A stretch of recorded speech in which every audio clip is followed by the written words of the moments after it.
Assalamualaikum warahmatullahi wabarakatuh. Perkenalkan, nama saya Ihsan Dinarsyad dengan NIM 1052000128, kelas 4E, mata kuliah Statistik UAS, dosen pengampun Ibu Ulfa Husna MPD.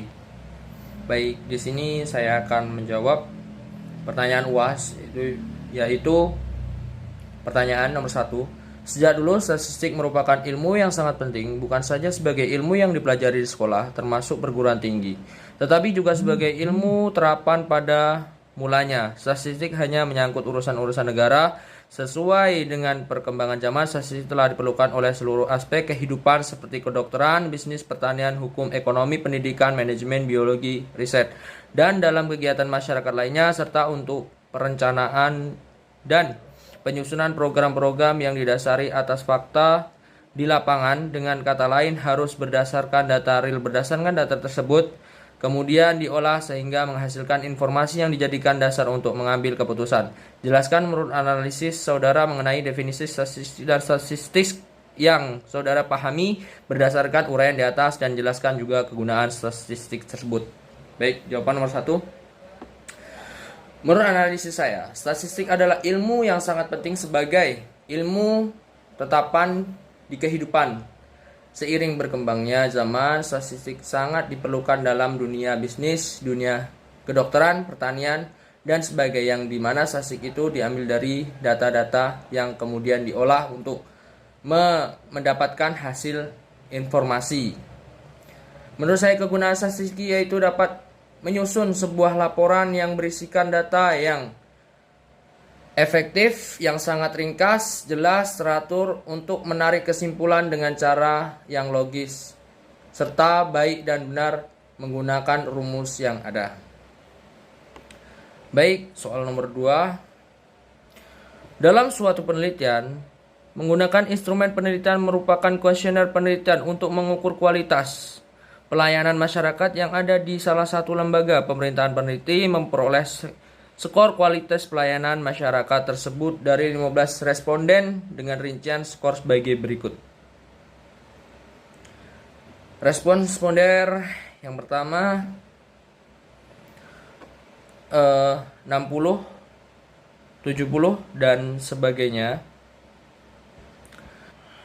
Sedangkan A mengurutkan data dari yang terkecil yang terbesar, 60, 65, 65, 60, 70, 70, 72, 75, 79, 80, 80, 81. Yang B menentukan jangkauan dan data. R, data terbesar dari dan terkecil, R 60, 22. C menentukan banyaknya kelas. F, rumus strategi yaitu K 1 tambah 3,3 109 N K 1 tambah 3,5 kali 1,17 sama dengan 1 tambah 3,8 B1 sama dengan 40,861, hasilnya 5. D menentukan panjang internal. 1R K sama dengan 22 sama dengan 4, sama dengan 22,5 sama dengan 4,1 sama dengan 5. E menentukan batas bawah 60.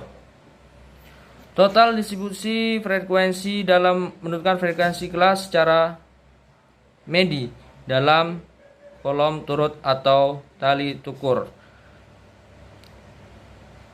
Nilai 60, 64, 65, 69, 70, 74, 75, 79, 80, 84. Jawaban soal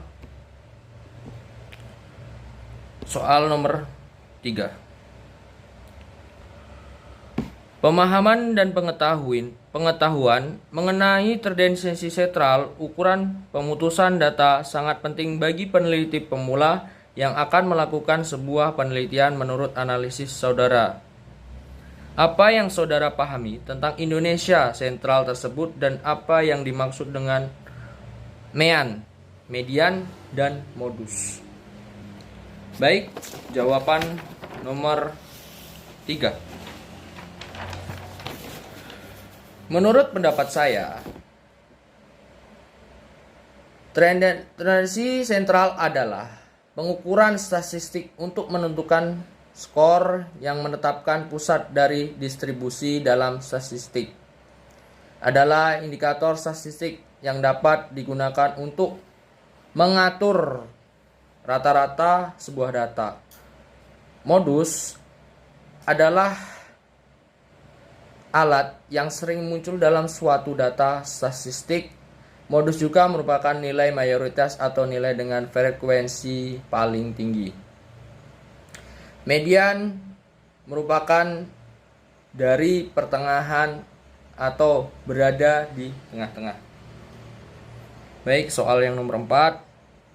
Dalam mengolah dan menganalisis data, kita sangat berkepentingan dengan sifat dasar skala pengukuran yang digunakan, operasi-operasi matematika, serta pilihan peralatan statistik yang digunakan dalam pengolahan data. Pada dasarnya memiliki persyaratan tertentu dalam hal skala pengukuran datanya. Ketidaksesuaian antara skala pengukuran dengan operasi memiliki atau peralatan statistik yang digunakan akan menghasilkan kesimpulan yang bisa dan tidak tepat relevan.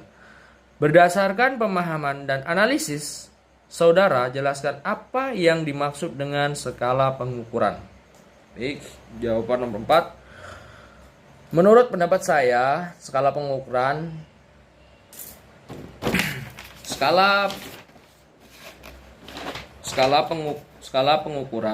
menurut pendapat saya, skala pengukuran merupakan nilai yang menjadi acuan dari menentukan panjang pendeknya internal yang ada di dalam atau faktor, sehingga data yang diperoleh dari penelitian akan menghasilkan data yang kuantitatif.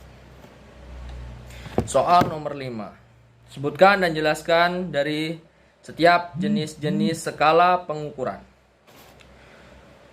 Soal nomor 5, jawabannya jenis-jenis skala pengukuran. Skala nominal. Skala nominal adalah skala yang paling sederhana yang disusun menurut jenis kategorinya atau fungsi bilangan, hanya sebagai simbol untuk membedakan sebuah karakteristik dan karakteristik lainnya. Skala ordinal.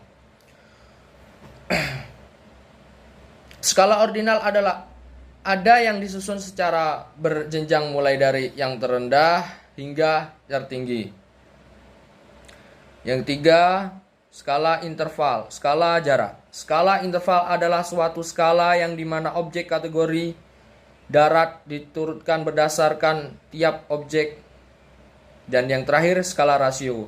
Skala rasio adalah skala pengukur yang ditunjukkan pada hasil pengukur yang bisa dibedakan diurutkan memiliki jarak tertentu. Baik, terima kasih. Itulah jawaban UAS statistik saya. Apabila ada kesalahan, saya mohon maaf yang sebesar-besarnya. Saya akhiri, wabillahi taufik wal hidayah. Wassalamualaikum warahmatullahi wabarakatuh. Terima kasih.